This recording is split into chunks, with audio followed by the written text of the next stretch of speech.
السلام عليكم ورحمة الله وبركاته. اللهم صل وسلم وبارك على سيدنا محمد وعلى أهله وصحبه وسلم. ازيكم عاملين ايه؟ وحشتوني. تعالوا كده عايزين نعمل حاجة. الجو حر جدا جدا والكهرباء عمالين يقرفونا طبعا زي ما انتوا عارفين، ده على مستوى مصر كلها قطعان الكهرباء دي. فاحنا عايزين حاجة تطر علينا، حاجة كده تبقى حلوة وسهلة ومش مكلفة وتطر على اولادنا كده لان طبعا الميزانيه والدنيا غلا، عشان تروحي تشتريها من بره بشيء وشويه. اللي لسه ما دخلش القناه بتاعنا وما اشتركش يخش يشترك ويفعل الجرس عشان توصلوا كل فيديوهاتنا الجديده. ما تنسوناش في اللايك يا جماعه، اللايك هو اللي بيرفع الفيديو. وتعالوا نخش على المقادير عشان الجو حر ومش عايزين نرغي كتير. معايا بوله هنا فاضيه هنزل فيها يعني كوبايه الا ربع سكر او نص كوبايه. السكر ده في ايديكم انتوا. نص كوبايه لبن، تمام كده. ربع كوبايه زيت، بس اهم حاجه الزيت يكون زيت حلو، ما يكونش له اي غطا ولا اي، يعني زيت ذره يبقى احسن يعني. اهو ربع كوبايه. على فكره الحاجات دي اصلا ممكن انها تنفع تنعمل فين؟ في الخلاط. هي اساسي تتعمل في الخلاط او بالمضرب اليدوي، بس انا عشان زي ما قلت لكم ان انا المضرب بتاعي الشفشق بتاعي بايظ ومكسلك مني عند الهاند بلندر وعند المضرب، فبس والله ان شاء الله هجيبه لان لابد منه. وهننزل ببيضه واحده، بس انا عشان البيض بتاعي صغير هنزل ببيضتين بس. هي الوصفه دي على فكره ببيضه، بس لو بيضه كبيره حلوه كده وماليه مركزها يعني هتبقى ايه؟ بيضه واحده. تمام كده. هنبتدي ننزل طبعا بيض يعني فانيليا سايله بقى او اكياس زي ما انت عايزه. اهو ده شويه حلوين كده. طبعا الخل ده اولا عشان الزفاره، تاني هان ده محسن طبيعي. هننزل يجي بمعلقه كده اهو. طبعا كده معانا كل المواد السايله. ونعمل ايه كمان؟ انا هديها لون غذائي نقطه واحده بس من اللون الاخضر. شوف مصطفى يا عبد الرحمن، اللون ده غذائي. انا طبعا بستعمله عندي في التورت وفي الجاتوهات لانه عادي بيتاكل ما فيهوش اي مشكله. هبتدي اضرب كل ده بالمضرب ضرب حلو عشان بس الصوت، وارجع تاني معاكم نشوف ايه المواد الجافه. رجعت لكم تاني كده بعد ما ضربنا زي ما انتم شايفين كده اهوت الكيك بتاعنا اهو. شايفين معايا ديت كوبايه وربع دقيق نخلاها كويس قوي. اي دي انت بتستخدميه للكيك، جميع الاغراض جميع الاستخدامات. دقيق الاهرام يعني دي اللي انت بتستخدميه للكيك. عليه معلقه كبيره من البيكنج باودر. نخلتهم كويس قوي وهبتدي انزل بيهم واحده واحده، مش كل الكميه. عشان ايه؟ الدقيق بيختلف من دقيق لدقيق، فعشان قوام العجينه. طبعا هخلص واجي اوريكم قوامها ايه، بس عشان صوت المضرب. رجعت لكم تاني كده. ادي القوام اهو زي ما انتم شايفين كده اهو. شايفين اهو هو ده القوام بتاعها. بس ايه، هنبتدي بقى. عندي صينيه مقاس 20 بطنتها اهيت بحته سمنه والدقيق، وحطيت فيها ورق زبده. هبتدي انزل فيه. هات المعلقه الزرقاء يا عبد الرحمن اللي عندي، هاتها بس هاتها. طبعا هنزل فيها كده. وانا مولعه الفرن من اول ما اشتغلت في الكيك ده. وانا حاضر. شوف له النت يا عبد الرحمن،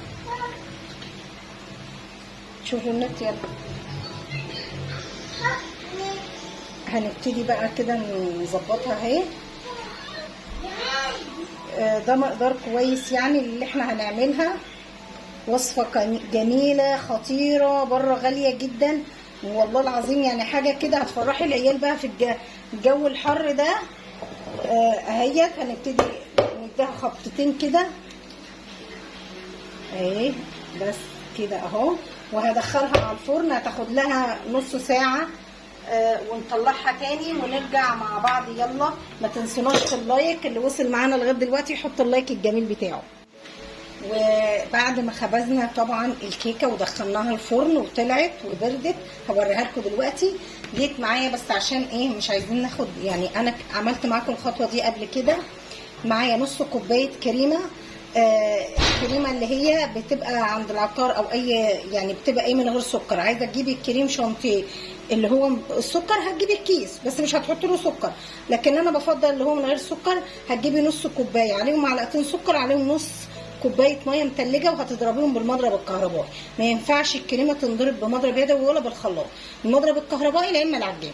طبعا انا عملتها اهو وزي ما انتم شايفين، بس في خطوه انا حبيت ان انا اضيفها يعني اوريها لكم. يعني انا كان ممكن اعملها لكن انا عشان مصداقيه انا عامله دي معاكم قبل كده، لكن الخطوه دي لازم اقول لكم عليها عشان لما تقوموا تجربوها وتعملوها تبقى الوصفه صح. انا بحب دايما ادي الصراحه يعني ادي كل الخطوات والله العظيم وكل الاسرار بتاعتي، بحيث اللي تعمل وصفه تدعي لي. معايا ده جيلي يعني ده جيلي بيقولوا عليه جيلي حلال، بيبقى في السوبر ماركت او عند استخدامات الحلواني او عند العطار. هتجيبي منه بس يا ياسي بتجيبي بقى ب5 جنيه ب10 جنيه، اسمه جيلاتين حلال اهو. هاخد معايا هنا ثانيه واحده يا ياسين، معايا هنا ربع كوبايه ميه دافيه، لازم ميه دافيه. هاخد لها معلقتين. ده بيساعدك مننا في حر، بيساعد على ايه؟ على يعني الكريمه كده تبقى حلوه وما تفكش. هنقلبها كويس قوي قوي قوي كده، عايزين نقلب كويس جدا. طبعا انا قلت لكم ضربنا الكريمه حلو، ضربناها بالمضرب الكهربائي. هقول لكم تاني نص كوبايه كريمه اللي هي غير محلى اللي هي ما فيهاش سكر، اللي هي بتيجي من عند العطار او من عند استخدامات الحلواني. عليها معلقتين سكر، عليها لو عندك بقى باست كريم ده بيطعمها قوي ويبقى حلو، او لبن بودره. لو لا ما عندكيش الباست كريم حطي معلقتين لبن بودره بتطعمها، او ممكن تعملي بدل نص كوبايه الميه المتلجه اعملي نص كوبايه لبن متلجه بتطعم الكريمه قوي قوي وتخليها حلوه. ونضربها لغايه ما تعمل فوم كده وتبقى ايه معاك. هنعمل احنا ايه بقى؟ طبعا معايا المضرب بتاعي هبتدي اشغله. هنبتدي نضيف الجيلاتين كده بعد ما دوبناه خالص، وهو لازم ندوبه كده ونبتدي ندلقه على الايه؟ على الكريمه.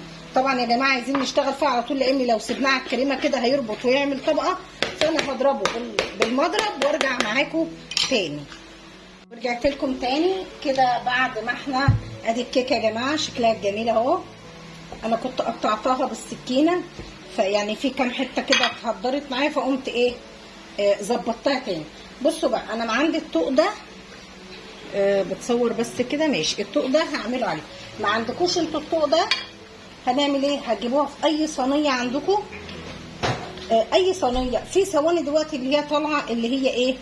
اللي هي بتبقى بالمكبس كده. ما عندكيش بالمكبس انا بنقول بصي انا مش عايزه حد يقف، اعمليها في صينيه بس هتقطعيها في قلب الصينيه ماشي. يعني مش هينفع ان انت تشيليها من الصينيه، هتقطعي. فما فيش حاجه طبعا انا بس عشان ده شغلي، وطبعا انا جايبه الطوق ده لان عشان الشغل بتاعي فايه بعمل بيه الحاجات دي. هنبتدي هنا معانا ميه بسكر، يعني مش ميه بسكر ولا سكر، ده الشربات اللي احنا بنعمله للبسبوسه بس خفيف، بيبقى خفيف جدا. ده برده بنسقي بيه الايه؟ الطرق والجاتوهات. هبتدي اسقيها كده اهو عشان بس تبقى خفيفه وحلوه كده. تمام اهي نسقيها كويس قوي. تمام. طبعا الكريمه حطيتها عندي في ايه؟ في كيس ثلاجه. هات المقص يا عبد الرحمن عندك ماشي. اقطع الحته دي ماشي. جبت كيس ثلاجه اهو. انا مش عايزه استعمل اي حاجه من يعني مش شغل، يعني ممكن اجيب كيس الحلواني بس عشان ايه؟ اي واحده عايزه تجرب حاجه وتقوم ما تقفش على حاجه. اهي هنبتدي نحطها في كيس الثلاجه ونبتدي نعمل كده، مش هنقف. وزي ما قلت لكم بتنضرب في الخلاط وبتنضرب في يعني في الخلاط وممكن مضرب اللي هو اللي انا ضربت بيه، يعني مش مفيش حاجه هتقف يعني. تمام.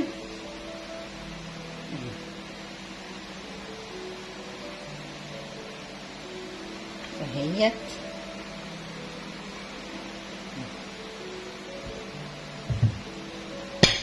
يا دنيا هنكسر الطبق اهو. هسويها بس كده حاجه بسيطه وهرجع لكم تاني واشيل الحاجه دي. هنقول لكم هنكمل ايه تاني. يلا حط اللايك يا اللي وصلت معانا لغايه دلوقتي وبتسمعينا، كملي الفيديو وحط اللايك. ورجعنا تاني بعد ما سويناها كده هي طبعا احنا لسه الشكل طبعا النهائي الاخراني بقى هنظبطها، بس احنا دلوقتي ايه بنعمل معانا هنا شوكولاته شيبس اهو، برضو بيجي من عند العطار اهو بيبقى كده. هنبتدي ايه نحط اللب بتاع البطيخه تمام اهو، وهنحطها فين؟ نحطها في الديفليزر 5 دقايق بس عشان نكمل بقيه الوصفه معانا. عايزين نتك عليها كده اهو، بس ايه عشان لما ننزل عليها المكون الاخراني اهو. هدخلها الفريزر ونرجع تاني مع بعض. ورجعت لكم تاني نعمل الخطوه اللي بعد كده اللي هي ايه؟ عندنا جيلي فراوله، عشان تبقى بقى بطيخه احنا عايزينها بطيخ. انت ممكن تقومي هي بصوا هي ساعه ونص لو حتى جايلك ضيوف. ممكن اول حاجه عشان قبل ما نكمل كلامي، معايا نص كوبايه ميه بتغلي، نص كوبايه ميه بتغلي لازم تكون بتغلي. هنضيف عليها الباكت ده. بصوا بقى الجيلي المفروض ان بيتحط له كوبايتين ميه، لا انا يعني الكيس المفروض له كوبايتين، كوبايه سخنه وكوبايه سقعانه. لا انا هعملها كوبايه واحده، نصها سقعانه ونصها سخنه. بس لازم لو احنا ما حطيناهوش في ميه سخنه هيكلكع. الجيلي بالذات فراوله مانجا اي نوع لو انت حطيتيه في ميه بارده هيكلكع معاكي وهيبوظ، وخساره بصراحه. ما بقاش رخيص يعني على فكره. بعد ما كان ب3 وب4 جنيه جايباه ب9 جنيه على فكره. فاحنا دلوقتي هنقلبه تقليب جيد جدا جدا اهو. هتنين نقلب حلو قوي كده اهو. يعني بصوا بقى نرجع تاني واحنا نتكلم كده واحنا بنقلب. انت ممكن لو جايلك ضيوف جايلك اي حد رايحه لحد وعايزه تاخدي حاجه لان بصي عشان انت تيجي رايحه لاختك او لاي حد او اخت جوزك او اي حد او حماتك او كده، بتبقي عايزه ما تخشيش فاضيه تاخدي حاجه، وفي نفس الوقت الظروف الماديه صعبه بصراحه بتكسل الواحد. ممكن انت تعملي حاجه بقى ببيتك وتبقى شكلها جميل وتخشي بيها بقى، تحطها في علبه حلوه كده وتخشي بيها على اللي انت رايحه لهم، هيفرحوا بقى جدا جدا وتبقي ما كلفتيش. ده انت لو هتقولي فاكهه هتقولي 100 جنيه ولا 150 جنيه. لكن احنا عملنا الحاجه ديت ما بتكلف. هي كوبايه دقيق وبيضه واحده وضربتها في الخلاط ونص كوبايه كريمه وكيس الجيلي، يعني كل الحسبه كلها هتبقى ايه. هوريكم الشكل النهائي هتبقى شكلها ايه. طبعا انا قلبتها كويس قوي اهو. انا عشان الكوبايه بس مش هتكفي هجيب حاجه اضرب فيها الميه الساقعه والسخنه بحيث ان انا ايه هصبها عليه. يعني بصوا بقى اهي هحطها مثلا في عندي كوبايه زي دي اللي انا لقيتها اهو قدامي.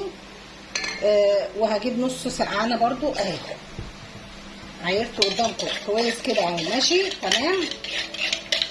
نجيب الكيكه بتاعتنا بقى من الديفليزر ونرجع تاني نشوف هنعمل ايه. رجعنا مع بعض، جبتها هيت من الفريزر زي ما انتم شايفين كده تمام. هنبتدي نضيف عليها الجيلي اهو. انا عايزه ايه احط المعلقه كده عشان لو انا حطيته على طول هيعمل فحره كده اهو.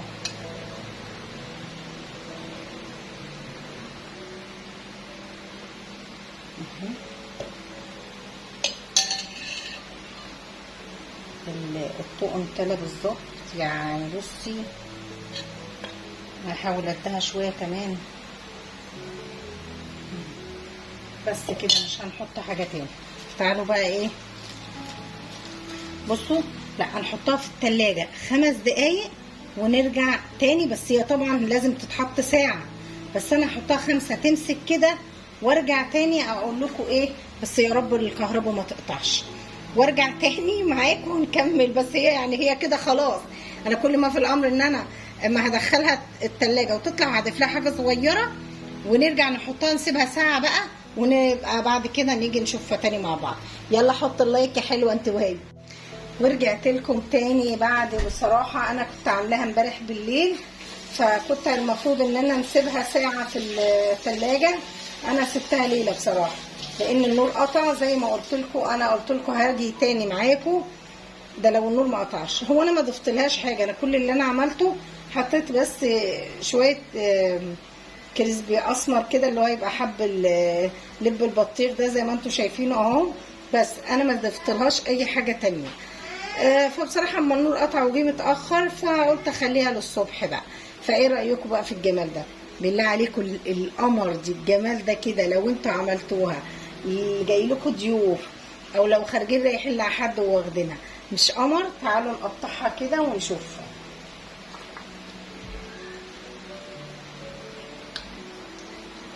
اهي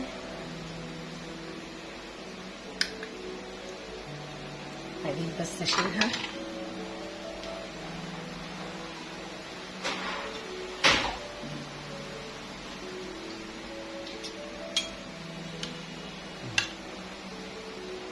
شايفين بقى؟ شايفين البطيخه وجمال البطيخه اهو. ايه رايكم بقى؟ تحفه ولا مش تحفه؟ تستاهل نحط لايك حلو كده وكومنت ولا لا؟ يلا كده شجعونا عشان اعمل لكم وصفات جميله. واللي لسه ما دخلش القناه يخش ويشترك ويفعل زر الجرس عشان توصلوا كل فيديوهاتنا الجديده من مطبخ سلوى. ما تنسوش اللايك. يلا حطوا اللايك واقول لكم السلام عليكم ورحمه الله وبركاته في فيديوهات اخرى.